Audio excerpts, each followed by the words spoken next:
Welcome to the Sharpe Show. So happy to have you with me this evening. A little bit past 7:30 p.m. on the East Coast. Yes, I know usually it's supposed to be 7, but that's okay. But I did a good job anyway. I'm here at least, right? That's it. I did make it, which is awesome. I'm happy that I made it. And I wasn't sure what I was going to talk about, as is my norm, as I spent most of the day working and then figure out what should I talk about. So now I figured it out. I wanted to kind of cover what I think a lot of people are thinking about right now, and some of the, as I always tell you, some of the things behind the scenes that may not be so obvious. Kind of like, who is winning? Why are they winning with all the stuff that's happening? Today was Trump's Liberation Day. He's tariffing the world. AOC and Bernie are out there running around doing their tour. Cory Booker, he is did his 25 hours of yapping. I thought I was bad. Hey, Mike, he makes you look bad if Mike Voss is watching. See, he's better than you. 25 hours of yapping. I mean, Mike does like 23, so he's almost as good. And not just that, we also got Elon Musk dropping $25 million on an election and not winning. So there's a whole bunch of stuff here that I wanted to cover. And the first one I want to talk about, I think maybe is the more obvious one, which is Trump's tariff day. I am concerned about the tariffs. I am, but that isn't what we're talking about here, to be forward. I hope they work. I do. I hope they work. I am worried they won't, but I hope they do. I want them to work, not because I care about Trump. I don't, but because I care about America. And the plan, as he says, is to bring back American jobs. The union people seem to think that's true. I hope they are all correct. That is what I'm saying. I hope so. I don't know if it is, but I'm going to go back to who is winning. Well, I'm going to show you a little piece here, if I could. This is a piece from local news in Tampa, right? A piece from local news in Tampa and how they're speaking about it in general. Now, this is actually from Sky News and CBS's Face the Nation First. This is where Trump is going in general in America right now, where he is in general. This is a story about balance and the things that are going well in the public. So overall right now, Trump's overall job rating is 50-50. This is from last week, I think. Yeah, March 28th, right? So 4 days ago. From 4 days ago, right now, he's 50-50.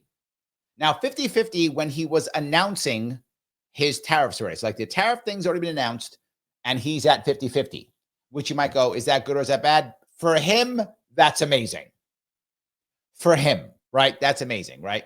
So this is where he is right now. Mine for him is his handling of immigration, which is still net positive, and his deportation program is still net positive. Now, this is the odd part, and this is the part that I actually don't get, to be forward with you.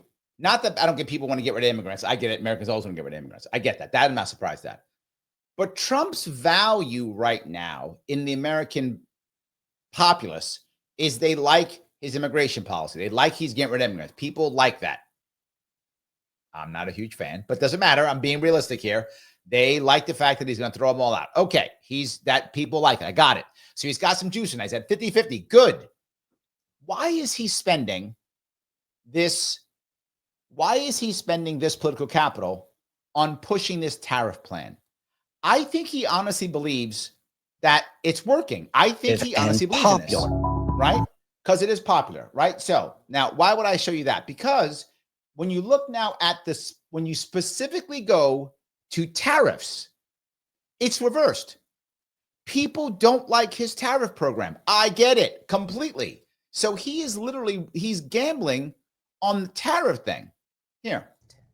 New 25% tariffs on most foreign-made vehicles and parts are expected to drive up prices this week.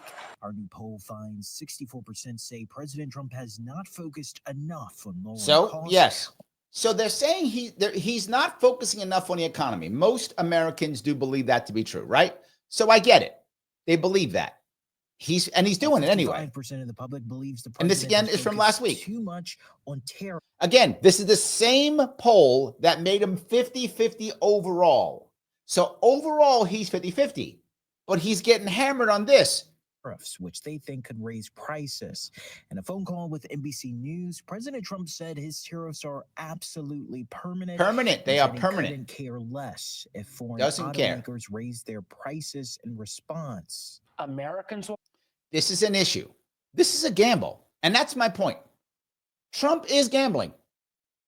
He is gambling. I'm not sure why. I think he honestly believes this. I hope he's right. But this is about a 1 or 2 year gamble. 2 years now. It's about a 1 year gamble. It's a 1 year gamble. There's actually a piece here where literally I'm going to show you this piece right now. This is where the unions are 100% behind him. And this is a part that I think he gets. He brought them to his event, and they are behind him. American manufacturing jobs. We've seen over 90,000 manufacturing facilities leave the United States. Look, tariffs aren't the total solution. Tariffs are a tool in the toolbox to get these companies to do. You see, guy runs the unions. This guy he's behind him. And the intent behind it is to bring jobs back. The policy is confusing some U.S. car. And so I bring this up only because I want you to realize that this is what he is gambling on. And I don't know if it's the right gamble we fall with you. I don't know what it is. But when he went to his event and he's talked about his tariffs, the union guy who showed up and spoke with him actually said, we're not going to see the benefits for 6 months to a year, but we believe in you. That's what he said. So I think they believe that. I don't think it's an act. I don't think it's an act. I think it's a gamble. And here's the reality. If all of a sudden, if Trump is correct, if he is, and those jobs actually come back and America starts manufacturing, if he's correct, he is going to be so popular. He is going to make Democrats' heads want to explode. If it actually happens. If it doesn't happen, you will never hear the end of it from Democrats. They will be attacking all day, all night, like there's no tomorrow. All day, all night, like there's no tomorrow. That is what you will see happen. But I think it is a gamble, but I get what he's doing. Now, here's the second piece. I'm going to move on the Trump side. Elon Musk. I told you all weeks ago, months ago now, I said Trump is not unhappy with Elon at all. He's not, because it takes all the attacks from him on Elon. Elon is the new bad guy, right? It's no longer Orange Man bad. It's Spaceman bad. So now it's Spaceman bad. They're blowing up the Tesla cars and all that kind of stuff. It's now all Spaceman bad, right? That's what it is. And for him, that's awesome. He's like, great, Spaceman bad. Yes, Spaceman bad. So what happens? They want this Wisconsin thing, right? They want this Wisconsin thing. So does Trump go over there? No. He sends Elon. If Elon wins, Trump says, see, Trump is, I'm the God King. I'm awesome. If Trump loses, that's because, if Elon loses, well, because Elon sucks. And Elon lost. For those who don't know, there was a Wisconsin judge race that Elon Musk dropped $25 million on. Physically went there, wore a cheesehead hat on, did the whole thing. He went there and spent $25 million on a judge race. Never happened before, that much money, and lost. It goes back to what I've been telling you guys for a long time. If you're a Republican, you may be thinking, wow, Republicans are winning. Well, that's true. Accurate statement. Republicans are winning. But it isn't because Americans all of a sudden like Republicans, right? That's to remember. It isn't because all of a sudden Americans like Republicans. That's not true. It is Trump specifically. He is a phenomenon. And both Republicans and Democrats hate when I say that. Democrats because they hate him. Republicans because they want the Republican Party to be winning.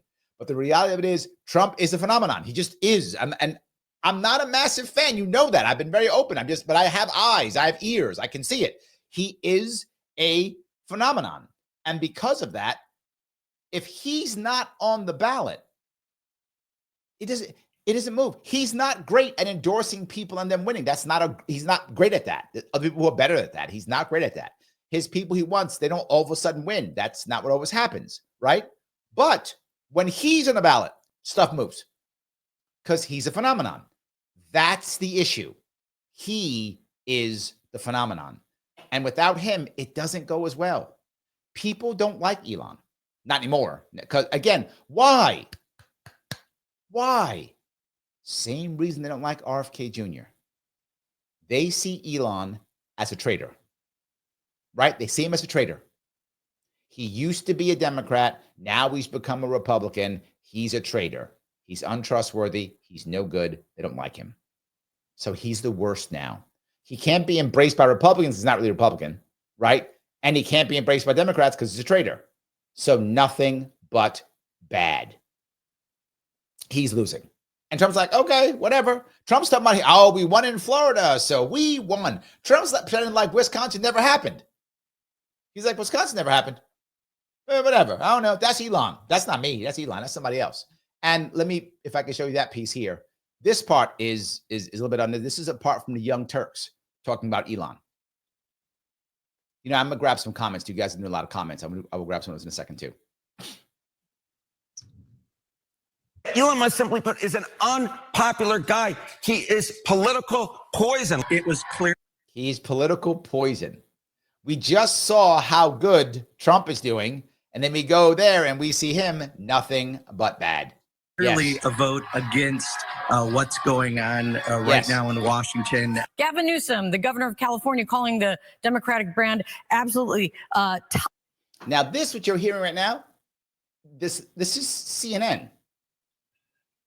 Gavin Newsom calling it toxic. Yeah. toxic and really problematic. Have Democrats shown yet that they are giving voters anything to vote for, or is it simply just against Donald Trump? That's the key right there. Why aren't Democrats all of a sudden taking advantage of this and wiping the floor with Republicans? Why not? Because they still don't have a plan. Elon Musk gave them the opportunity with his failure in Wisconsin to do something. And their response was, oh, wait, nothing. The response was nothing. Let me get rid of that piece there. And the response was nothing. Yeah, the response was, we don't care. We're just going to yell and scream. That's the issue. Let me grab a couple of these comments. And I have a couple of things I want to pop up here, but I will grab a couple of comments. Let's see here. Vivek says, also, the tariffs are not bad. The tariffs are not as high as other countries put on our goods. Yeah, he did the half thing, right? For those of you who don't know, he did reciprocal tariffs half, which means if you are tariffing us at 50%, we tariff you at 25%. I don't know if any of that's going to work. I don't know. I mean, to be forward, I'm not a huge fan of tariffs in general, but I'm also not an expert on tariffs. I'm scared they're not going to work. But again, he's done crazier things than they worked. So I hope they will. That's all I can say, Vivek. I hope they will. Dave says, I don't think the tariffs will achieve what Trump thinks they will, but it's better than his original plan. True. True.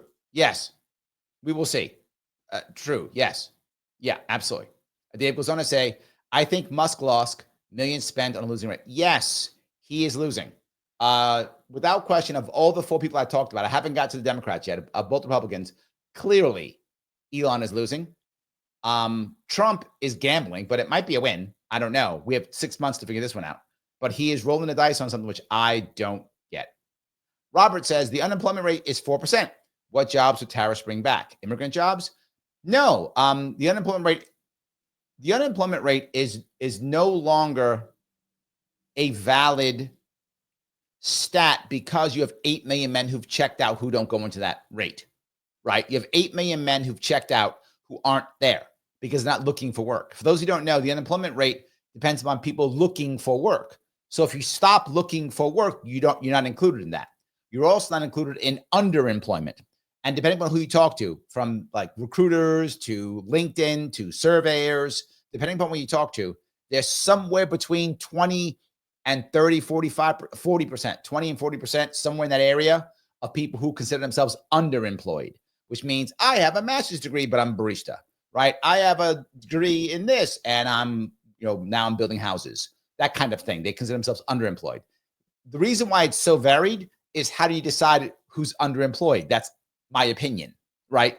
Unless you literally just say, if you have a college degree and you have a job that does not require a college degree, if you use that as a definition, it's probably around 15 to 20% of people who are employed who are underemployed. Again, if you use that definition.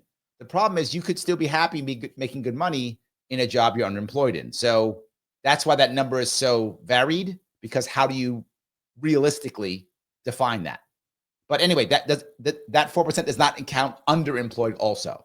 So the concept, Robert, I'm not saying it's going to happen, but you asked the question, so I'm going to answer it.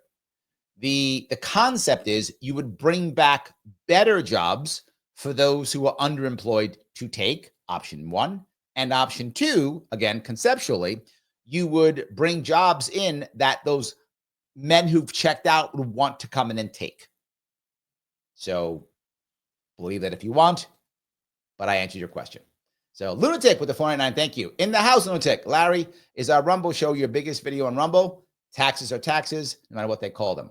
I did very well on that Rumble show. You know what? I think it was. We had like 400 views on Rumble, which is very high for me. Rumble, I usually don't get more than about 200 views on Rumble, usually, give or take. So yeah, we had a lot. The Rumble show that Lunatic and I did last weekend, Sunday, if you want to check that one out, did very well. About 400 views, give or take, if I remember right. I mean, last time I checked. So it's a lot for Rumble. I will easily get 400 views on like Facebook, sometimes on YouTube, but often on Facebook and Twitter. Twitter and Facebook, I very often break. Getter also, I often break 500 views in those three. If I add up, this goes live on 8 platforms. If I add up all my platforms, I get several thousand views if I add them all up. So yeah. But for Rumble, I usually don't get one about 200 is my highest. I usually get around 150 in that area. So yes, Lunatic, we did very well. So thank you for coming on. I do appreciate it.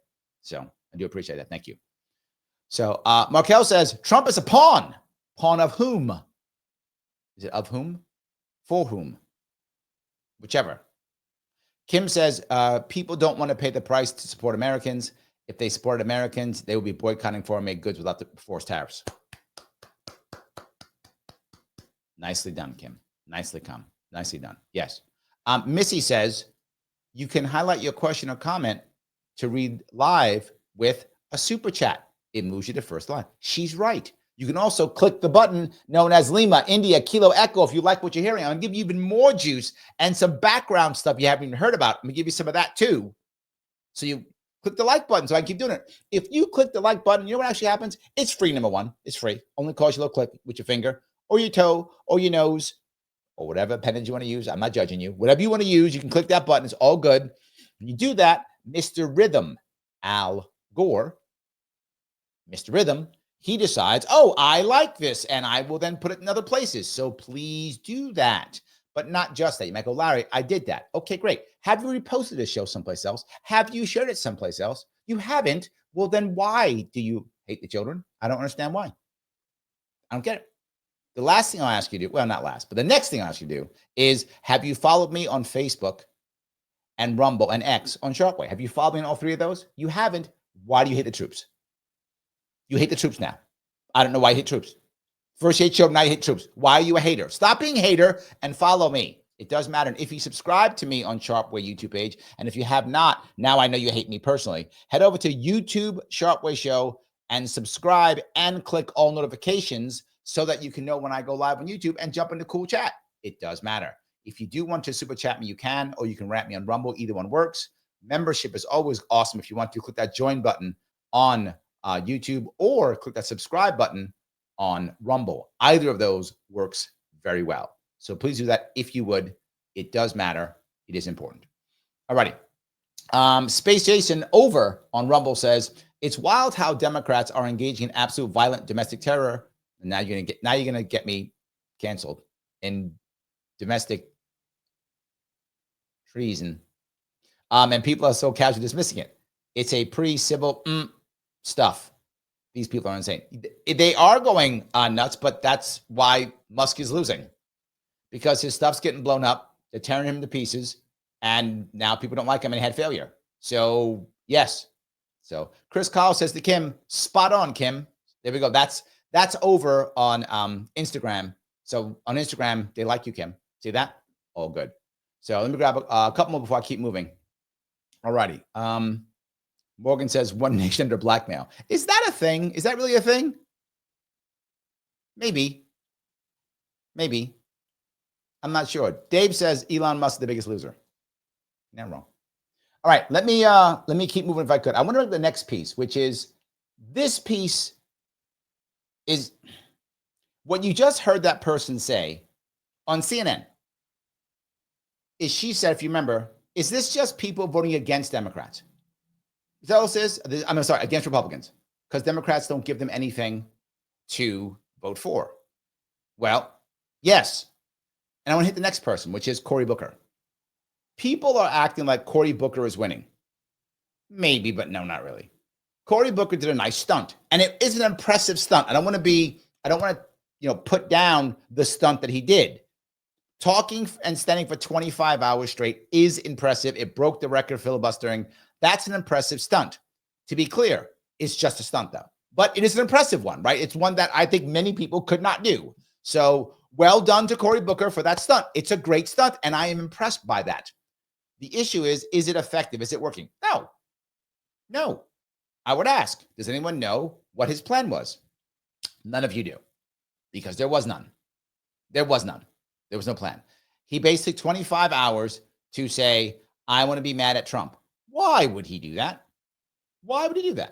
There was no bill he was stopping. Why would he do that? I'll tell you why I did that. To do two things. The number one thing is to make sure to let everyone know he's loyal to Chuck Schumer. The coup against Chuck Schumer has utterly failed. I told you it would last week. They stopped talking about it, right? Remember that? Because they were talking so much about the Trump thing. Remember how important that Signalgate was? Signalgate was the end of the world. We got to start firing people. The world's ending. Really? Is that happening now? Oh, no, it wasn't. That was to get rid of that was to get the media to stop talking about the attempted coup against Schumer. I told you that, and that's what happened. Well, now here comes Mr. Booker. Why? To take some of the spotlight off of AOC and Bernie.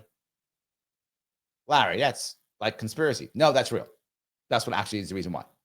What was his plan? Do you know a plan? Of course not. He talked for 25 hours for what? So he could go do all the news. Do you notice, did he do Fox News? No. Did Fox News even talk about it? Not really. Who talked about it? On MSNBC, CNN, how awesome he is, how amazing he is. Look how great you are. He was on all of them, and they were just petting him like he had just run a marathon that saved the lives of 45 people because he brought them all new hearts. That was how they acted. What did he actually do? He complained for 25 hours. I'm not joking. How do I know this? I'm going to give you an example from local TV talking about Cory Booker, supposedly. But listen how they start this. Now, this is a story about Cory Booker. One more time, in case you didn't hear what I said. This is a story about Cory Booker. Plans to roll out a set of tariffs that he promises will free the U.S. from foreign goods. Start with Trump. However, many oppose his plan, with one senator going to extreme measures to voice his concerns. And Brooke is here with that. All those details. Brooke, good morning. Yeah, good morning. All those details from Cory Booker's 25 hours. That's what she just said. And what's it start with? Tariffs. Trump. Tariffs. Trump. Up T-minus 1 day until Liberation Day. Now, Liberation Day is what President Donald Trump is calling the rollout. This is a story about Cory Booker. You wouldn't know that because they're only talking about Trump. Yes. Out for his massive tariff plan. Starting Wednesday, President Trump plans to slap tariffs on all U.S. trading partners. It's a story about Cory Booker. Not just those with the largest trade deficits. The president has already placed tariffs on all foreign steel, aluminum, and cars. Supporters say the tariffs will lead to an economic boom. Opponents are worried about inflation or possible recession. Democratic New Jersey Senator Cory Booker took to the Senate floor last night to give a marathon speech against the tariffs. Against tariffs. Okay. Placing tariffs on our biggest trade partners is beyond unfair. This drives the cost of goods up, and the consumer is the one who ends up paying the increase. A lot of families are food insecure, wondering where their next meal is coming from. A lot of parents go without, so they're... Now, this is a great stunt. It's perfect. It's a great stunt. I'm going to sit here and talk about poor people. I'm going to sit here and talk about how bad Trump is. Now, so many things. What did the reporter say? And the reporter, this is a local Fox station. And just on their YouTube page, on this one, they got over 60,000 views. They got more views than the online, like, breaking points and risings and stuff get when they talk about this, right? But this is local. People who watch local news vote, right? What did they hear? Cory Booker standing up to Trump, all about Trump. And then it was against the tariffs. Did he do 25 hours against the tariffs? No, it was, I hate Trump the whole way through. Yeah, very different way. This was a very good stunt. Children can eat. That's all it was. Food pantries and banks are scrambling to meet demand. Over and over. Booker started speaking yesterday at 4 p.m. There we go. So that's what this is all about. And that piece, I'm telling you, not great, right? Not great, right? That's the piece. So Lunatic says he drew the last straw. He lost the selection process and was made to do 25 hours. Not at all. He volunteered for that. I can guarantee you he volunteered for that. Guaranteed he did. No. Booker likes the spotlight a lot. And he's good at this kind of stuff. No. He volunteered for this. Guaranteed, Lunatic. He was like, oh, yeah, I got you. 100%. Look, he still wants to run for president again. He still thinks he's the guy who can bring everyone together. He still believes that. Right? Whether you do or not, I'm not saying. But I'm telling you, I can look him in the eye. He's got the fever. He's got the fever. He honestly believes that. There's no doubt he does. 100% he does. So that's what he wants to do. Uh-oh, that's wrong one. All right. So yes. Phil says Booker's one of the few that can do it without a walker. True. Most of them would have to be in a wheelchair. Which, yeah. So good point. So anyway, I thought you guys might enjoy that piece because the local people don't even care, right? Now, here is Counterpoints talking about it. Now, Counterpoints gets nowhere near as many views as this local news does, right? It gets a whole lot more views. But what are they talking about? Again, this is a story about, all the things that Cory Booker did and how awesome he is, I guess, in theory, right? And what is this one talking about? Strom Thurmond. So that's how long this guy served. Yeah, they're just kind of laughing and joking about Strom Thurmond. That's it. Where's the plan? In the United States Senate. There is no plan. One of the most vitriolic segregationists. So they went back to race and nothing. What he did was nothing. What he did was nothing. Yes. Pete says, what happens if the Republican Party has no ideas? The Democratic Party have bad ideas. Have the roles been reversed? Yes, Pete, they have. That's what I'm saying. Yes, they have. Literally true. That's what has happened. Absolutely true. Yes. So, yeah, I am worried about this, right? I am worried about this because of that exact issue. So, let me see here. Shin says, to your point, Larry, Trump does stunts like this all the time. How is it any different? Because Trump actually has policies. Now, I'm not saying I agree with them, but again, I say this on both sides. If you think I'm one-sided, you are completely wrong, right? I've said this on both sides. When you have a party that has ideas, another one that doesn't, people will follow the one with ideas, good or bad. The reason why you heard, the reason why you just heard the idea of Democrats being the party of bad ideas and Republicans being the party of good ideas, what Pete just said, is because in New York, that's how it is. And I say it all the time. In New York, Democrats have all the ideas, right? We're going to do congestion pricing. We're going to tax the rich, whatever. And Republicans in New York State have no ideas. So New Yorkers vote Democrat because they have ideas. Ones I think are bad, but they still have them. In the case of nationally, Republicans have ideas. You see it. They're telling you we're gonna bomb Iran. We're gonna tariff the world. Whatever. Those are ideas. The Democrats have what? Trump is bad. That's all they have. No idea. At a national level, Democrats have no ideas. So it is different. It's different because one side has ideas, the other one has other guy bad. And again, in New York, it's reversed. New York State is a reverse of the country. the reverse of the country. I hope that's clear. That's why. She also goes on to say, Larry, we should all be happy that Strom Thurmond is no longer holds the record of longest filibuster. I don't care. That's exactly what Cory Booker just did. Virtue signaling. Why do I give a shit? Does it make anything better? No, it's virtue signaling. Well, now a black man has it instead of Strom Thurmond.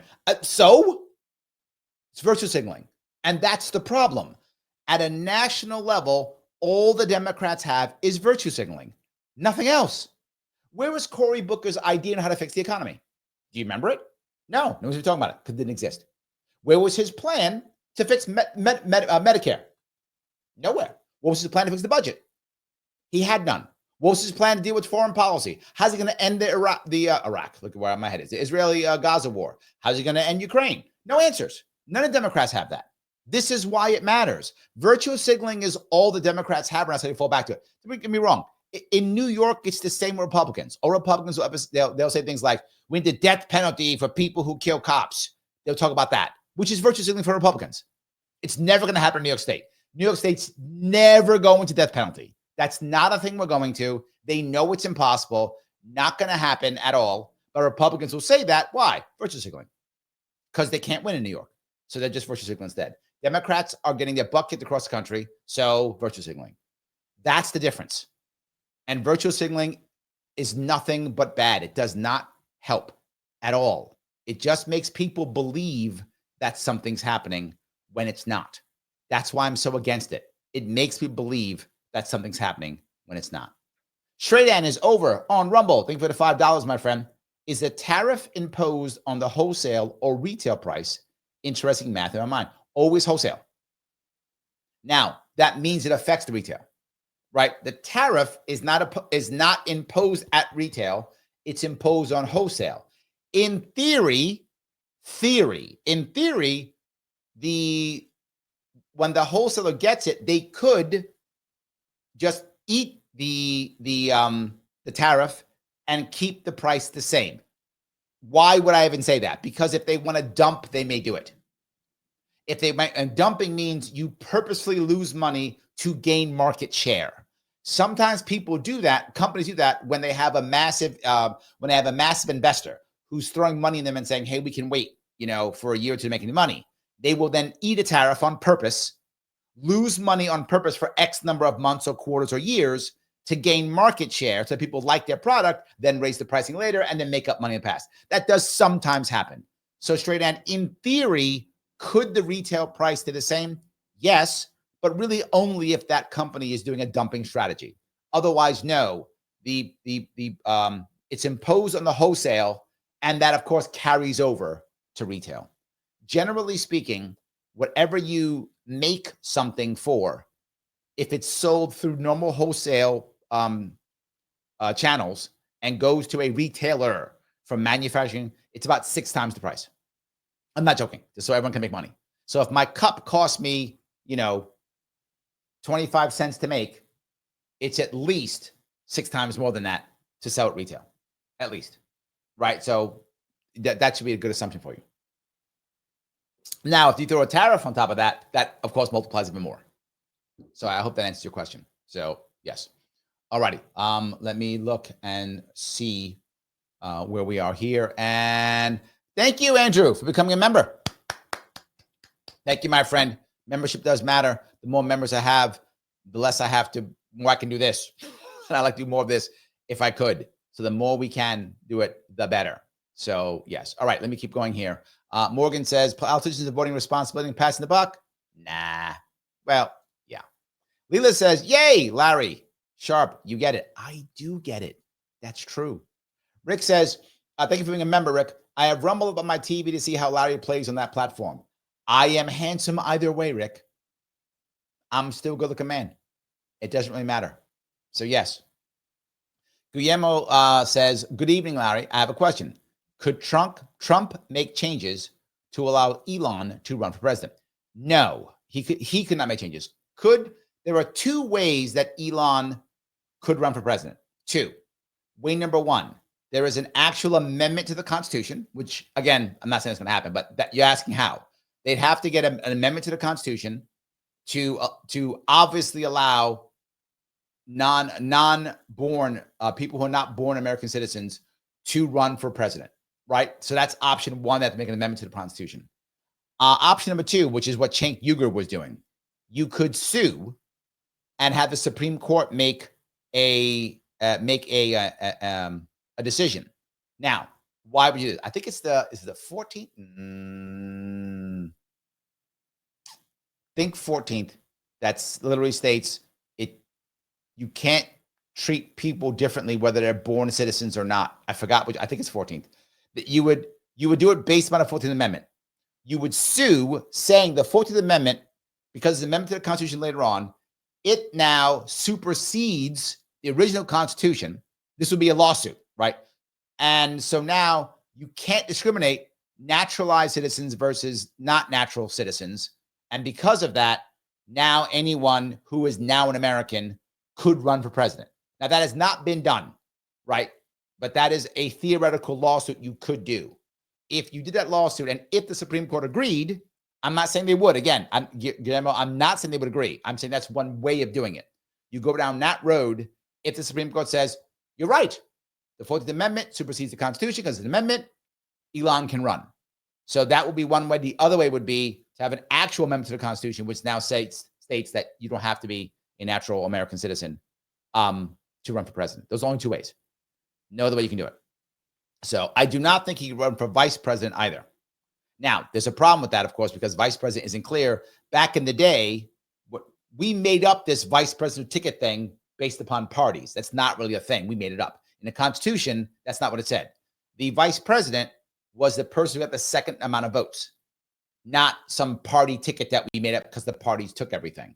So could you run as VP? I think not, because you wouldn't be, I don't know. I'm not sure is the wording serve or elected.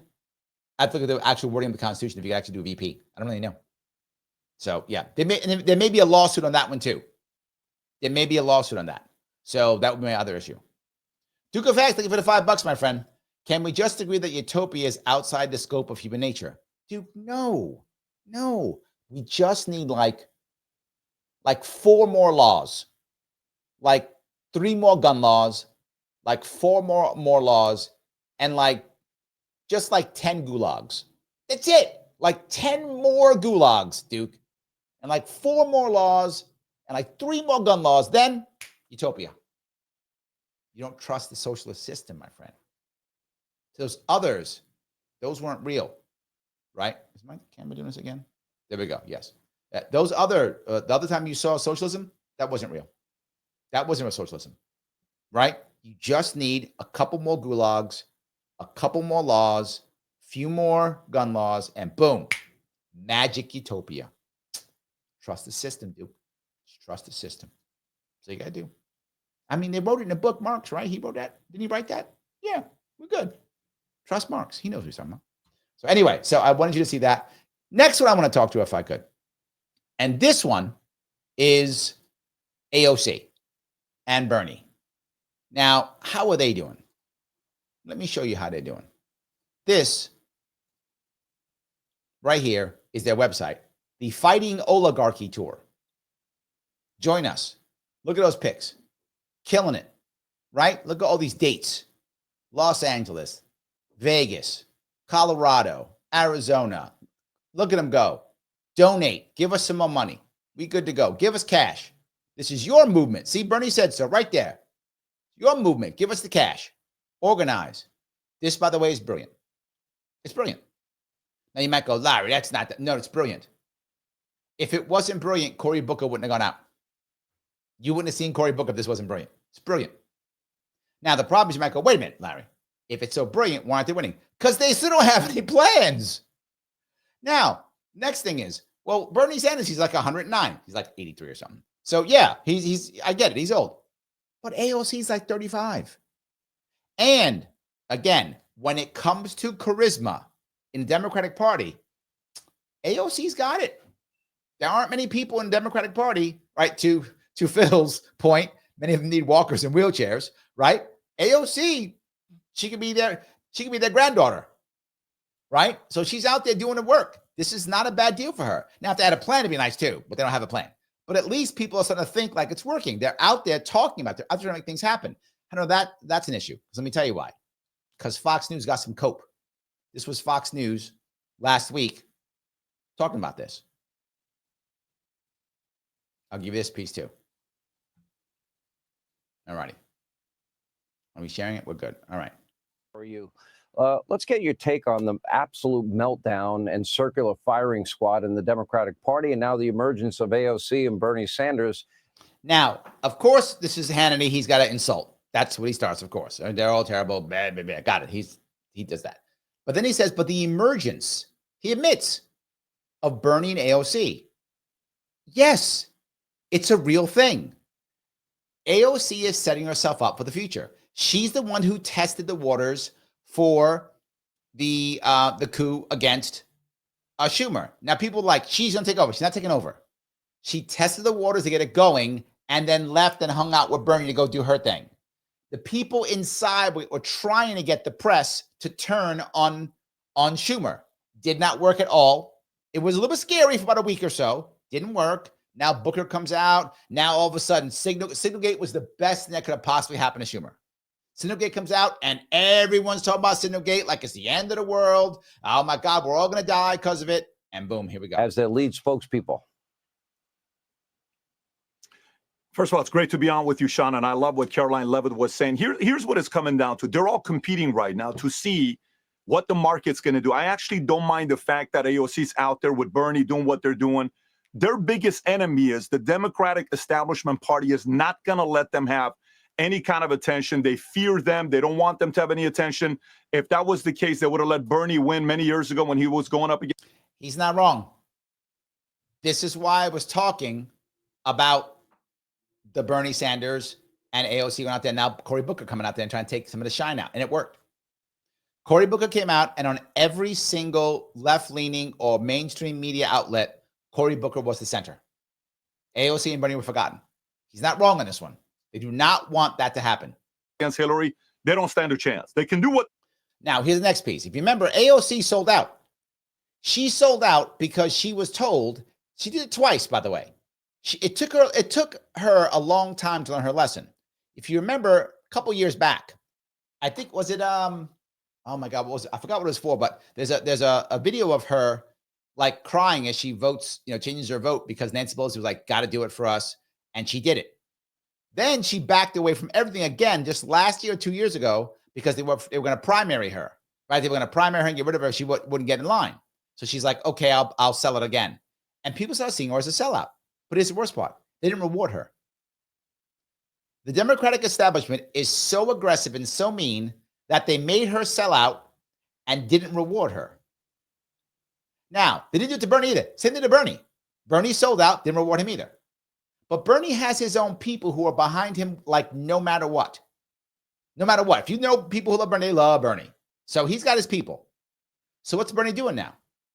He's handing it off to her. That's what's actually happening. And if she actually if she's savvy enough, and I don't know if her team's that savvy. I don't know her team at all. I have no inside information on this. I don't know her team at all.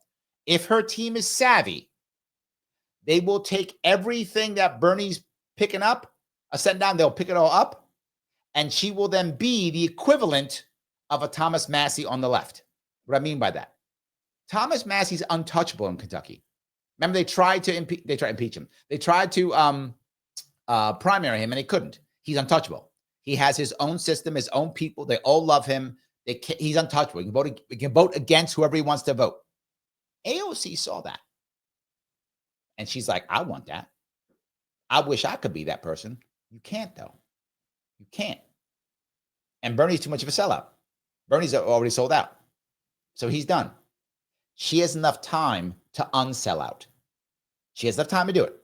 If she's savvy, and I hope her and her team are, her team's more important than her. Her team will get it or they won't. If she's got the right team, she's set. Her team will figure it out.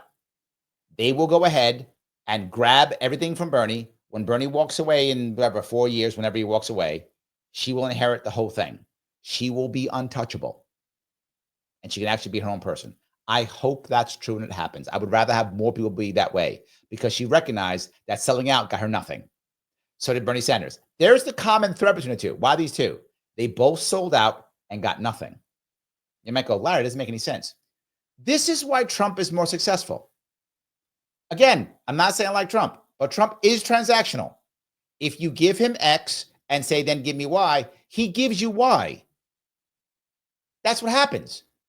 If you say, Trump, I'll give you X, give me Y, he goes, deal's a deal, right? He told libertarians, support me, and I'll free Ross. He did. He told the Maha people, support me, and I'll put RFK Jr. as ahead of HHS. He did. Now he doesn't care about us anymore, but that's fine. He's transactional. You wanted this, you got it. You wanted that, you got it done. Democrats understand how it actually works. They're the real, Republicans in general are the mob. Trump isn't. Trump is a savvy mob boss who wants to make sure people trust him when he says yes or no. That's the difference. He learned that in being, as I tell you all the time, who is Trump actually? He's a New York City developer. That's his actual personality. He's a New York City developer. He learned that lesson trying to build stuff in New York City, right? Be aggressive, be transactional, be aggressive, be transactional. Everyone developer I know in New York City is that way. If you know anybody, they're the same way. So anyway, I'm going long on this, but my point here being, the Democrats recognize how it actually works is, and I tell you this all the time, this is the mafia. If you don't have leverage, then you cannot enforce your contracts. There's no cops to call. There's no judges to go to. You have an agreement? Great. Can you enforce it with leverage? No, your agreement means nothing. Your agreement's garbage. I don't care. So when Bernie get rid of all his leverage, the Democrats said, oh, you have no leverage? I'm giving you nothing. When AOC threw her leverage away, they went, nothing. What is AOC doing right now? Gaining leverage. That's what she's gaining right now, gaining leverage. If her team is savvy enough. They know that. Schumer knows that. They all know that. Now, here's the problem, Democratic Party, which is why Sean Hayes called it a circular firing squad. The Democrats don't know how long Schumer and Pelosi are going to be in charge. They don't know who the new guy or gal who's going to jump on top is going to be. They're not sure. They don't know how strong AOC is going to be. So some of them are kind of hedging their bets. Some aren't. Some are like, nope, I'm behind the establishment. Some are like, is AOC going to do something in a couple of years? I might want to be her friend. That's happening now in the back. Just so you get what's actually happening. That's what's actually happening here, and why Patrick said what he said. That's why this is going this way. That's why I want to share that with you. I thought you might enjoy that. Let me grab Peace. Peace, thank you for the $50, my friend. Thank you. Utopia is possible. We are in a virtual reality. That's why we have all these wars. We like drama. That's true. You know, yeah. But there are many other realities. What can we define? What we can define, we can materialize. What are the details of utopia? People stumble to define it. This is, you go back to the virtual reality, and it goes back to the original Matrix movie, right? If you remember the background, for those of you who've seen the Matrix, 1999, 2000, 99, right? In that area. Anyway, it's in that area. Keanu Reeves, obviously the Matrix, famous movie.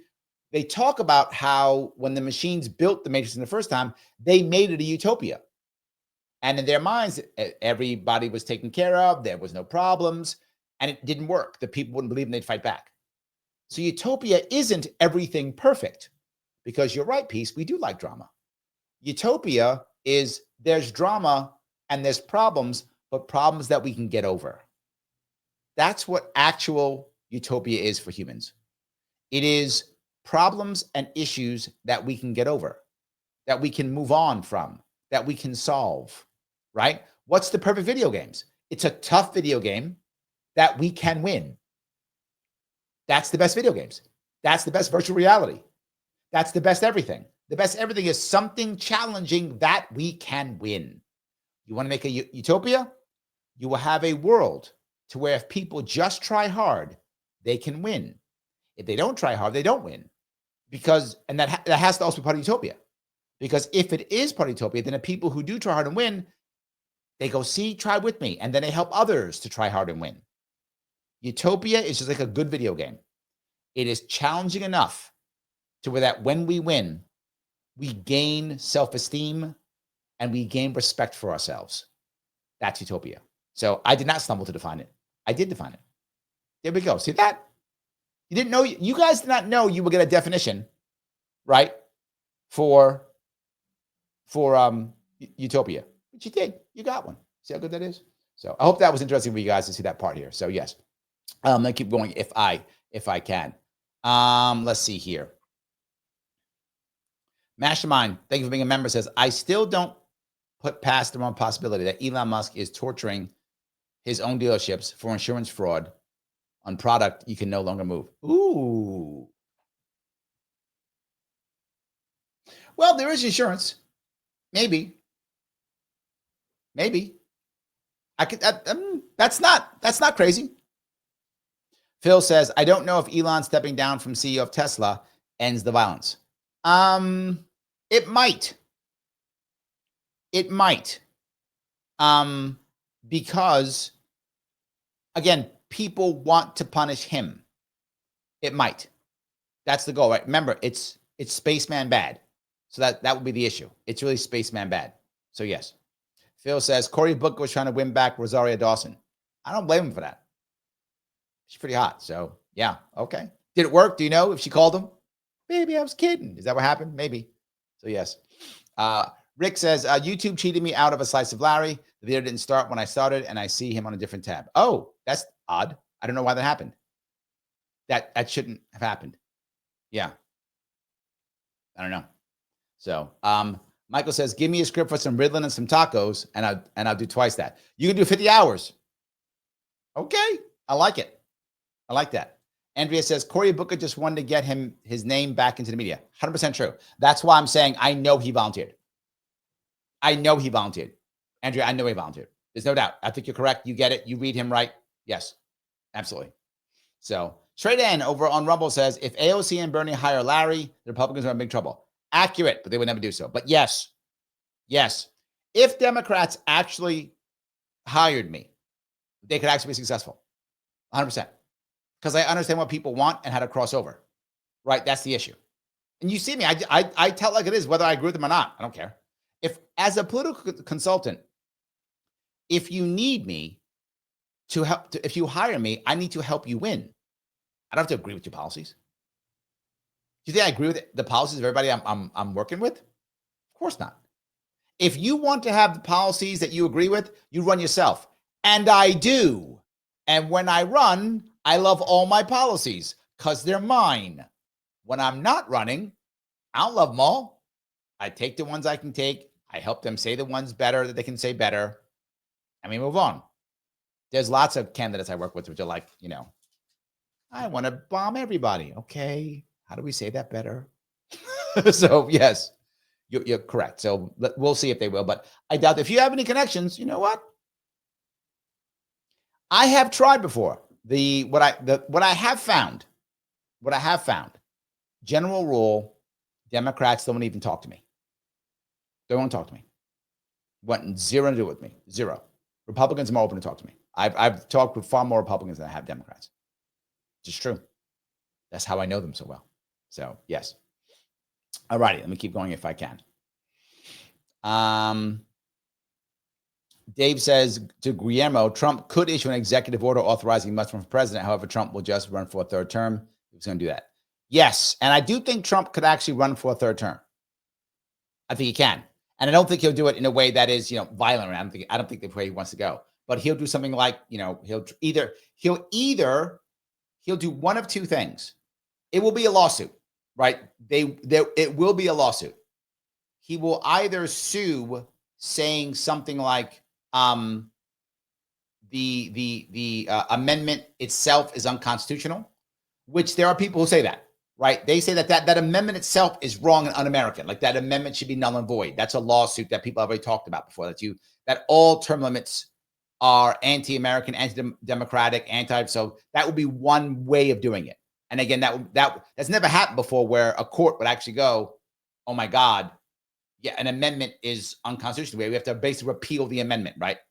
That kind of thing. So it's basically asking for a repeal without having to repeal. It's the court just going, no. That will be one way. So I'm not against, I think they could do that. The second thing they could do is they could claim that since the first one, the second one in their minds, YouTube was stolen in their minds, just saying in their minds, that they could say that and say that that there has to be some remuneration for that. And then that will be another term. So there'll be some type of lawsuit that he'll try to get passed and see if the Supreme Court agrees. It's tough, right? I don't know how they do it, but that will be the way they would do it. If that were to be done, it'd be something like that. So yes. Lunatic says the media thinks we are the morons. True. Accurate. Yes. Accurate. Absolutely. So, all righty. Mastermind says he wanted to beat Strom Thurmond's record. He did. And look, I want to be clear on this. It is an impressive stunt. I don't want to take anything away from the guy. Stand up and talk for 25 hours is a big deal. So, yes, it is impressive. I just don't think, but I think if you look at this 2 weeks from now, I don't think I'm going to even talk about it anymore. It's over. It's a nice stunt, but it's done. Maybe in a week even. A week or two, it's gone. People talking about the tariffs already. So Trump took away that already. And look, the thing that people don't want to get is if AOC and Bernie keep pulling 20 or 30,000 people, if that keeps happening 2-3 weeks from now, that's the story. That's the story. Now I know there's already cope. The cope on the left is doesn't matter. We're gonna keep fighting. See, look, we have Cory Booker. See, we have our establishment people who can fight. Doesn't matter. Ignore those people. We control the media. That's Democratic cope. Republican cope is it doesn't matter. They're busting those people. It's not real. It's fake. Both of those are cope. The reality of it is people are showing up to see these guys talk. Why? Because they got nothing else. They got nothing else. That's what are you looking for? Of the 50% of Americans who aren't happy with Trump, where are they going to go? It's there or nothing. That's the sad part. So, anyway. All righty. Let me keep going down here if I can. Cage says, he did all those hours and so the energy to text me this morning and ask me for money. I blocked him. Well, to be forward, I don't think it was him. But, Cage, John, if he's actually texting you, after that, he must really like you. You are special. If he actually did 25 hours and said, you know who I got a text? Cage John. Just saying. You're a special person. Not too shabby. So yes. Michael says, Trump is going for the Nobel Peace Prize and Cory Booker is going for a Guinness listing. They may both get what they want, Michael. They may both get what they want. And look, I'm not mad at Cory for this. Well done. I keep saying it's great. Good for him, right? To do that. Good for him. That's all. Good for him.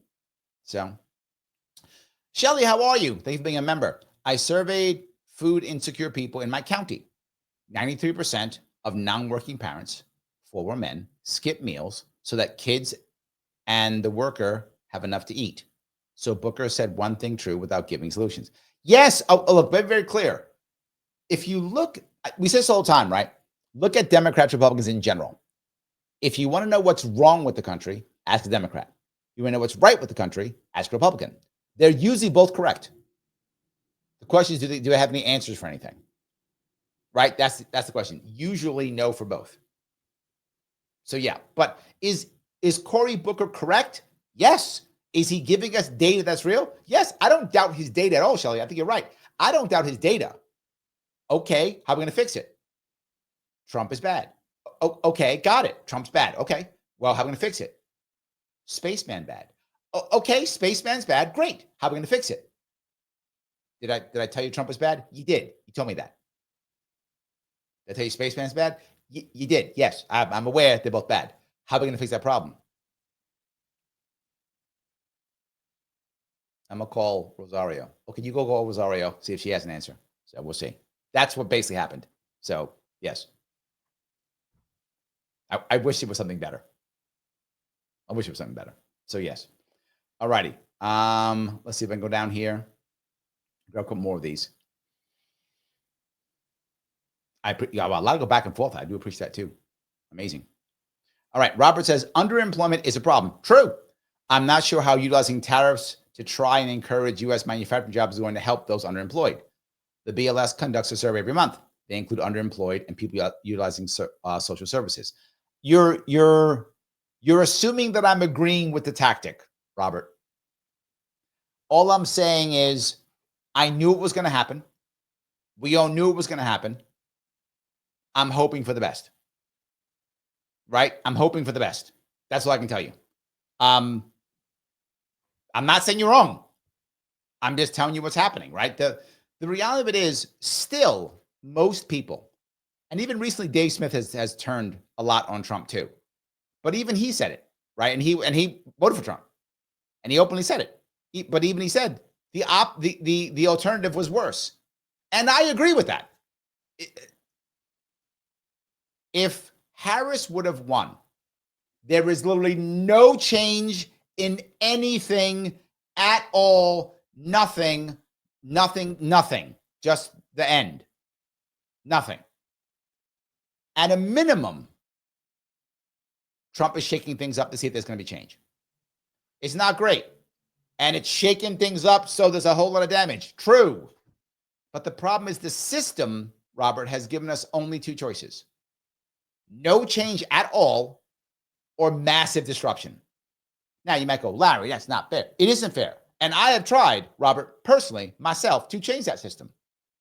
For those who don't know, if you haven't been watching me very long, I ran for governor of New York twice, trying to change the rules to let third parties in, to let more people in. And I sued not just with me, libertarians, but also Green Party members, for the Green Party's in too, because I want more choice, more options to fix these things. I don't want this left-right paradigm which breaks everything. I raised $500,000 twice. So I spent $1 million trying to make that happen. $1 million and 2 years of my life that I threw away to make this happen. So I could get screwed over by Democrats with laws and Republicans with lawsuits. Both parties wrecked me. That's what I got from doing this. So if someone goes, well, Larry, you're sitting there talking trash, why don't you just, why don't you just vote for somebody or whatever? I tried to fix the system. More than what I can be sure of, more than anybody else who is in this space. I've spent more time and money and taken more ass whippings than anybody else in this space who's done this. That I can guarantee you. That I can guarantee you. So I have tried to fix this, Rob. I have. And I have failed twice. Someone else going to do it? Let them go do it. Someone else going to raise $1 million? Go raise it. Somebody else going to take 2 years out of their life? Go do it. I'm in. I will help you. Go do it. They're not gonna. They're gonna virtue signal and complain and go spaceman bad, orange man bad. Okay, yes. But you've made a system to where you either get no change or broken change, one or the other. And if people want change, they will take broken change. They'll take it all day, all night. We can see it. This is happening right now. So anyway, is my camera messing up? Hold on. What am I doing with my camera? There we go. All right. Anyway, so yes, I'm not saying you're wrong. I'm just saying that's how it's working. Don't know if that's a good thing or not. So anyway, let me keep going down here if I can. I'll grab a couple more of these because we have so many of them. I do appreciate it. So Lunatic says, no one is asking for utopia. That's not true. Yes, they are. You aren't, but lots of people are. We just want the resources that are attributed to our labor. There's a lot of people who don't want to do any labor. I don't want any of them. So, yes. Morgan, check out the show Black Cheese. That was a funny show. Like the first couple of seasons was good, then it got dumb. So, yeah. Then it was a couple. So, yeah. Colidi says chocolate is utopia. I miss chocolate. There is a brand of chocolate that is keto friendly. It's called Lily's. It's not bad, but it's not the real stuff. You know what my favorite things? I'm going to get all hungry now. I'm actually fasting, which is funny. I'm fasting this. I fast at least one day, if not 2 or 3 days every month. I often fast for 2 days. It's a common thing I do. I'm in the middle of my fast now. I didn't have any dinner tonight. I won't eat tomorrow. So I'll do at least a day or two of fasting. And now you're going to get me all, I'm going to break my fast now. My favorite chocolate to have is dark chocolate covered graham crackers. Oh, so not keto and so delicious. And then with that, coffee with real sugar and cream in it. Oh, so good. So good. Don't eat anymore. Don't drink anymore. So yeah, I don't have sugar in my coffee anymore. I don't eat graham crackers anymore. So yeah, love that. I remember when I was actually in Germany, I bought some in a chocolate. I bought some, my mouth's watering now. I still remember it. I was in Berlin and I found a chocolate store, a local chocolate store, and it had dark chocolate covered graham crackers. And I bought I would like all of them, please. Just all of them. And yeah, I ate all of them that day. I didn't need dinner because I had chocolate covered graham crackers. Who requires dinner at that point? No one does, Glady, because you are right. Chocolate is utopia. Accurate statement. Accurate statement. Phil says, I've noticed that the people who understand real violence are usually not the ones looking for it. Correct. Oh my God, correct. Yes. And the generals who've been to war don't want to go to war. Yes. Correct. Absolutely true. So, yeah. Andrea says, yes, just beat me into that utopia. There we go. Now, Phil went too far, though. He went chocolate, cheese, wine, and apples. No, just the chocolate. I mean, apples are nice. Chocolate. Yes. Phil says she's like 30. I think she's 36. Oh, is that right? I think 36. And she's in that area. Anyway, she's in that area. Something like that. So, all right. Morgan says, gulags, wellness camps. Definitely no similarity. None whatsoever. None whatsoever. Yes. 100%. Phil says, PBD, I wonder if he's going to run for something. I think no. I know Patrick David. I've been on a show once before. I chatted with him here. I try to Phil, believe it or not, to get him to to help me and to be with me as a co-moderator for Libertarian Party debate. He wouldn't do it. He wouldn't do it. I tried to get him to. He wouldn't do it though. So yeah. I don't think he's gonna run for anything. I don't think so. I mean, he might. I mean, he's young enough, savvy enough. The problem is, does he really want to put himself through it? Right? He's doing very well now. Right? Why would he put himself through it? He's doing very well now, and he hasn't gotten to the level that he wants yet. Right? Maybe if he gets to a certain level where he's thinking about retiring or something, he might.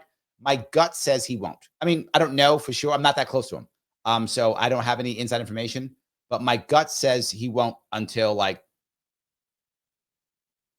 he's done in some way, shape, or form. He's still killing it with his show right now and stuff. So I don't know. Dave says Thomas Massie outperformed Trump in his district. Yes. So Thomas Massie knows his district. Trump, not as much. Correct. He's untouchable, Dave. He is. He's untouchable. That's true. He really is. Phil says, will AOC have a tougher time with the NYS Democrat machine? The establishment has enough resources to mobilize people against her. Yes, but.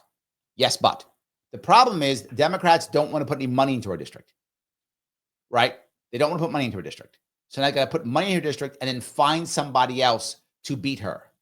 She has a district where she can just be in that district all day long.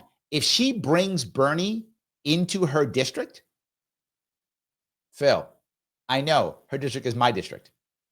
She's my congressperson. I know this district also very well. Bernie comes here, she wins. She wins. If Bernie shows up, guaranteed. The people here love Bernie. Love him.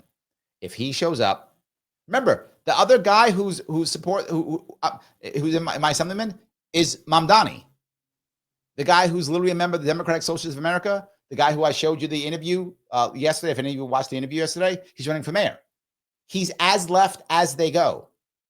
You don't go for the left in New York City than him. He's as left as they go in New York City. That's my district.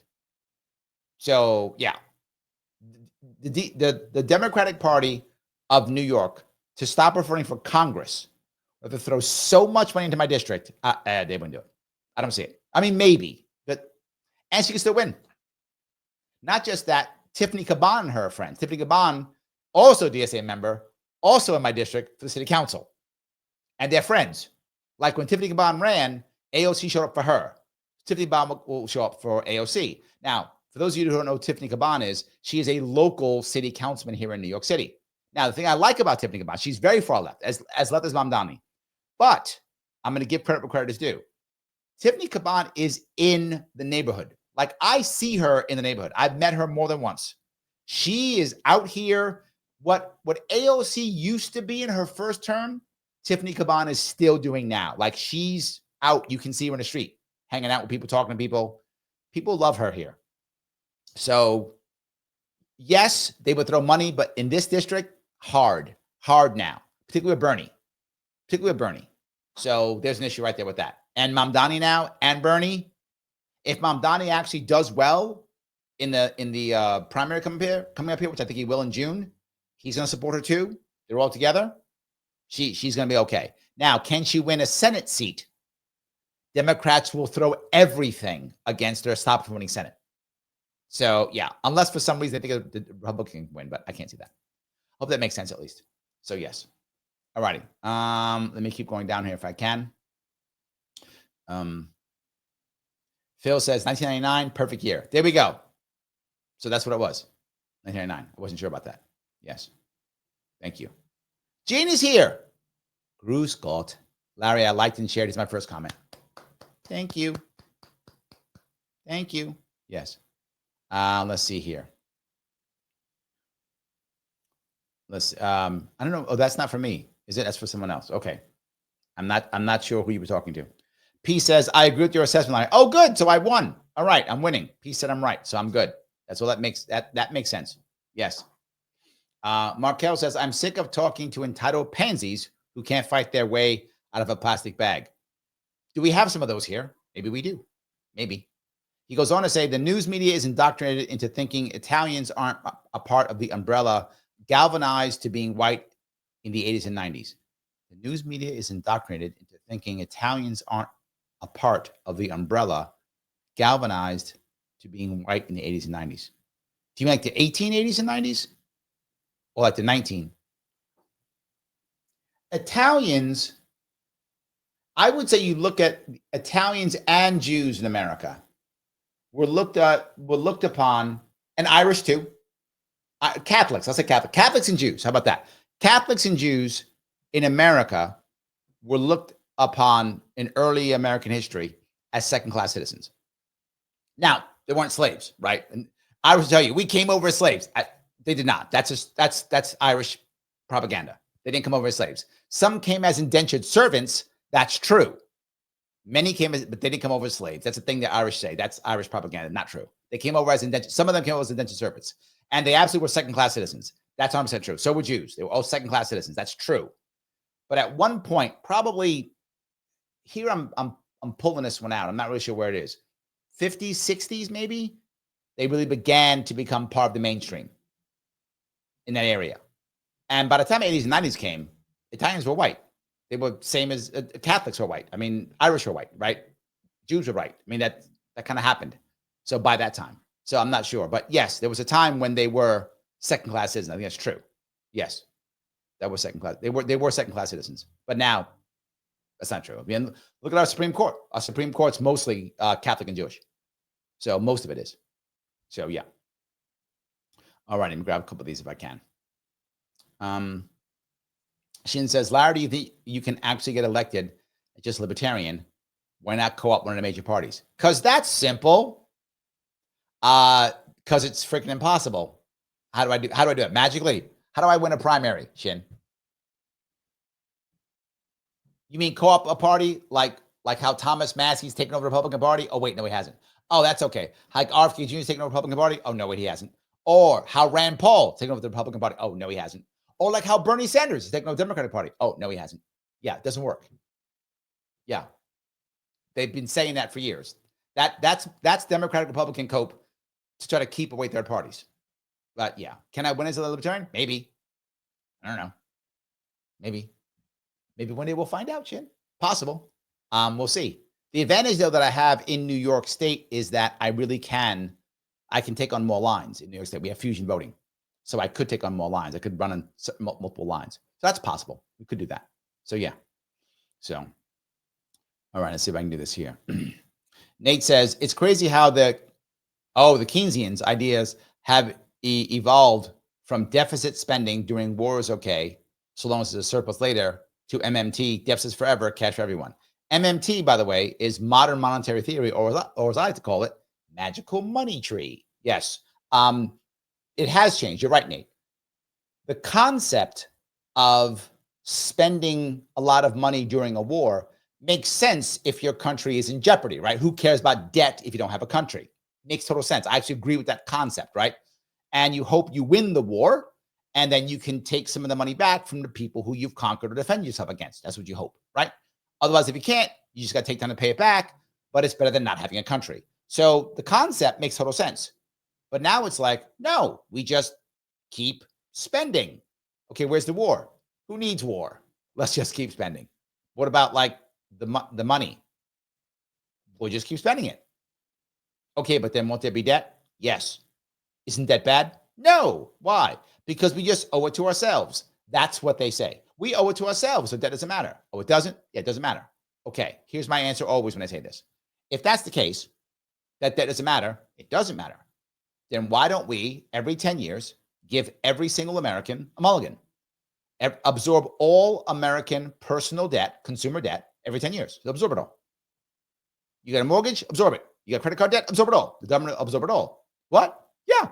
Let Americans spend like crazy for 10 years and then absorb everything. Just take it all. Give everybody a mulligan every year. Well, no, you can't do that. Why not? That doesn't matter. You just told me that doesn't matter. We owe it to ourselves. Just absorb it. If you can take federal debt, take the consumer debt then. Who cares? Just do it. I'm going to go buy a house that's worth $2 million and pay the mortgage as long as I can for a little bit of time to hold on until my 10-year part comes up. And then you'll just take care of my debt and I'll own the house. How about that? No, can't do it. Why? Well, because if there's due too much, then there'll be inflation. Oh, there'll be inflation. They actually say this. Yeah, you've got to balance it. Oh, so there is an inflation. Well, no, you have to balance. And then it all falls apart. So it always falls apart because it's garbage. MMT is utter garbage. Does not exist. But people believe it. That's Democratic cope. It's just not a real thing. You're right, Nate. It's not. So, yes. P says, Larry, what if we got Elon to donate $2 million to become governor? Would the source of the donation cause problems for your campaign? Okay, let's be very clear. I can only take $9,000 per person for New York State per cycle. That's all I could take. If anybody wants to give me $9,000, I don't care who it's from. Don't care. If a PAC wants to support me, don't care. I have said openly, and I'll say it again. Openly, and I will say it again. If the ghost of Saddam Hussein came back, became an American citizen, meaning that he could legally donate, and donated money to me, I would take it. I don't care who it's from. To Shin's point, how am I supposed to win this thing if I'm not Democrat or Republican? With money. I will take money from anyone legally. Legally, Stan, my agent who's watching me and listening to me, legally. I will take any legal donation from any person. I don't care who it is. As long as it's legal, I will happily take it. Don't care. Larry, you took money from so-and-so. Yes, I did. Yes. And I don't care. Stop yelling at me. I don't care. Yes. When you change the system to where I can actually run to where the two parties haven't corrupted everything, when you change that system that crushes Americans, that ensures that I have no democracy where I live, when you change that system where I get actual democracy, then open your mouth. Until then, you can shut up. And I will tell any reporter, anybody that. How dare you take money from him? How dare you accept this crap system? Stop with your virtue signaling and write me a check. How about that? That will be my answer. Peace. You got me all triggered, but I hear people all the time try to find reasons to be mad at people. How dare you not follow the rules? You mean the rules that ensure there's no chance? I don't be clear if anyone who thinks I'm exaggerating. I'm going to be very clear about something. Where I live in my city, and I'm not the only person who feels this way, I literally, not figuratively, not kind of, no exaggeration, I literally have no say in my government. None. I have no say because of our system. But Larry, you could vote. I can vote. That's true. But I still have no say. Why? Where I live, it is 6-1 Democrat Republican. It's so bad where I live that the Democrats don't bother running candidates anymore. I'm sorry, Republicans don't bother running candidates anymore. So the person who's going to be my representative, whether that's mayor, assemblyman, state senator, senator to the federal government, congressperson to the federal government, so at every level, city, state, federal, all of them, the Democrat always wins every time. In fact, the state level, at the local level, they win 99-1. 1% write-ins. That's Saddam Hussein numbers. That's Kim Jong-un numbers. Stalin would die for those numbers. 99-1. I'm not a member of the Democratic Party. So therefore, I cannot vote in the primaries. That's how our laws work. We don't have open primaries. So I get no vote on who are my leaders. I have to hope my leaders are good. I live in a world where I just hope. I hope I get good leaders. When you change that system, I'll think about where my money comes from. Until you change that system, I will take money from anybody who will give it to me, period. They try to say that when I ran in 2018. He gets his money from outside the state. I have an idea. You can shut up. Change the system. I'll take it from anybody. Don't care. It was legal. As long as it's legal. Hope I answered your question, please. Thank you. All righty. See if I can go down here. Okay. Shelley says, the media banks on us being morons and are angry that we aren't. Yes, and they also something else. They bank on us not paying attention, Shelley. They really do. They bank on us not paying attention. Yes. Pieces. I think Larry could beat this record. Maybe. I'd have to get in Senate first, Pete. Then prep myself. Maybe wear a diaper or something. Maybe. Catheter? Something. Right? I don't know. Maybe I can just do it. Just make sure I kind of empty out before I start. Then go 26 hours. Maybe. I give it a shot. I give it a shot. I could try. Maybe one day I'll try it. We'll see. Yes. Yeah, maybe. Yes. Nate says, there are more skeptics of Trump other than AOC and Bernie. There's Rand, Massey, and there's you. Correct. Oh, totally accurate. Yes. Correct. Dave says, Trump will never get a Nobel. What will be funnier is if they actually did the Nobel like they did the Oscar, and the winners, Donald Tusk, Prime Minister of Poland. Oh, that's so good. That will be amazing. He could, if he actually helped, but the problem is he's not trying to help with the Ukraine war. But if he did, that'd be possible, Dave. He could try to help with the Ukraine war, but yeah, he's not. Yeah. Phil says, dang it, AOC's 35. Yeah, I thought around 30. I thought about 36. There we go. Yes, absolutely. I remember she's like just as able to run for president. Just able to. So, yes. All righty, let me see if I can go down here and grab some more of these. Shin says, Larry, what are the best universities to attend for people with political ambitions? You want to be in Ivy Leagues because they have all the cash, right? You want to grow your network. The education you learn in college for politics is utterly useless, has literally zero value, means nothing for you running for office. Now, if you want to actually be in a campaign, you might learn something in college to be in a campaign. To run for office, you learn nothing in college. It's irrelevant. You want to be in the right college where you have the right network of people who can give you money. So any Ivy League would work. In addition to that, the academies, Annapolis and West Point. That's where you want to go if you want to do that. So yes. P says, I'm in the middle of a fast too. We're synchronized. There we go. Yes, we are synchronized. Exactly right. So we'll see. All right. Phil says, Aldi sells real German chocolate. Well, Aldi's is a German company, so makes sense. Makes sense. Yes. Pete says, Kathy Hochul is whining about Trump's tariffs as a tax burden. Is peak comedy when New York's the highest tax state in the U.S.? I cannot believe New York buys into BS. Remember something, Pete, though. This is the part you're missing. It's an important piece you're missing. Orange man bad. Gotta remember that. See, that's your problem. You're not getting that piece. That's the piece. Yes. Mastermind says, I'm such a chocolate addict that I changed my pronouns to her, she's. Very nice. Very nice. There we go. There we go. I like that. So all good. All right. I'm going to grab a couple more of these here. P says, okay, I'm on it. Putting it to my to-do list. Get Elon to start Larry Pack. That's not a bad idea. I like that. I like that. Yes. Morgan says, I was just following the rules. Nuremberg. Just following the rules. Just following orders. Exactly. Yes. K. John says, I have a dream. AOC and Bernie Sanders stir up the base, create fierce loyalists, see the error of their ways, scoop up some of their politicians, Larry RFK Jr., and they all dump the Dems and go LP and win. Hey, a girl can dream. Or in theory, like a We the People. That's what RFK Jr., that's his party. Maybe the We the People party. Could be that, right? Could be. So, yeah. Mark Hill says, I meant in the 1980s, 1990s. As you said, a majority of Italians, Irish, etc., were treated poorly, but not marrying into old money or moving into white neighborhoods for the same reasons that Asians and black people aren't allowed to do the same. Well, I don't know if I did if you ever want to check us out, Mark Hill, I did a show on, it was my Juneteenth show. I think was it 2021? I think it was Juneteenth show. I discussed all of that and I showed the receipts. Most of you don't know this, but the federal government literally, to your point, I think you might know this, but people listening may not.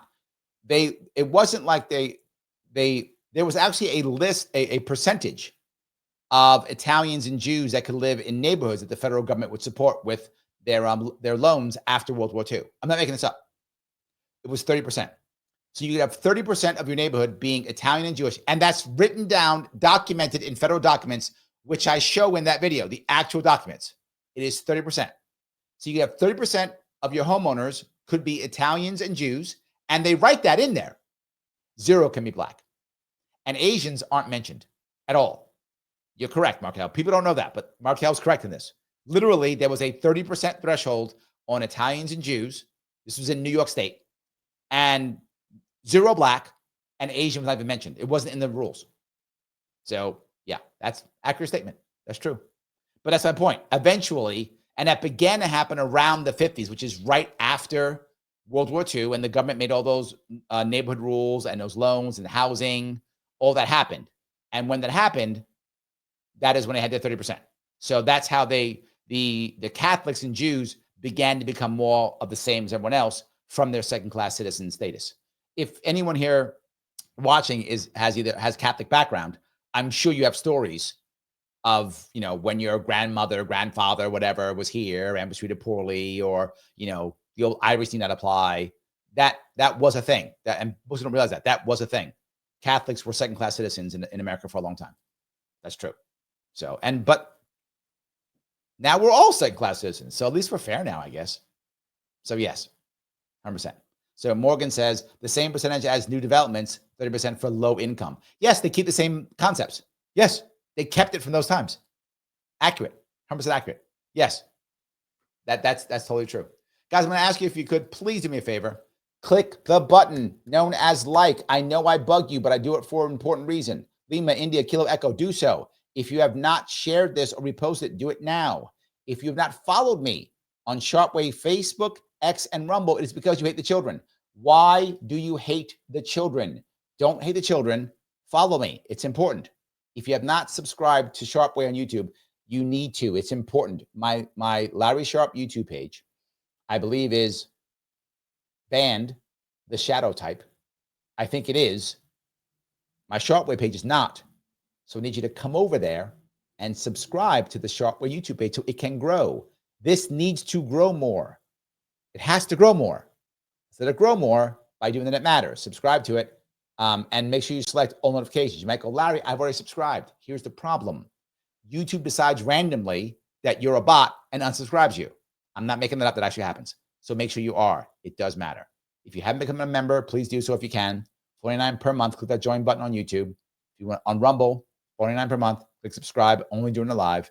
Do that if you can. It'd be great. Now, if you're watching this and it's past live, if it's not live, if you're watching this right now and it's not live, here's what you do. When this video ends, you might see some other videos pop up. If they do, click on that video and watch that video right away for like 5-10 minutes. Click it on, walk, go to the bathroom. Put it on. Why? Mr. Rhythm likes that very much. That same guy, first name Al, middle name Gore. He loves when you do that. So if video's on, this is not, if it's not live, it's live now. But if you're watching it later, it's not live, and the 2 videos pop up, click on either one of them and go to the bathroom and come back. And just, yes, loves that. It does matter tremendously. If you can do that, please do that. Guys, here's what I'm asking you to do, if you don't mind. Here's what I'm asking you to do. Who do you think right now is the most popular Democrat and or the most popular Republican in America right now? Please put that in the chat once this is over. I'll be back on tomorrow. I promise you, I'll be back on tomorrow. I don't know when yet, but I will.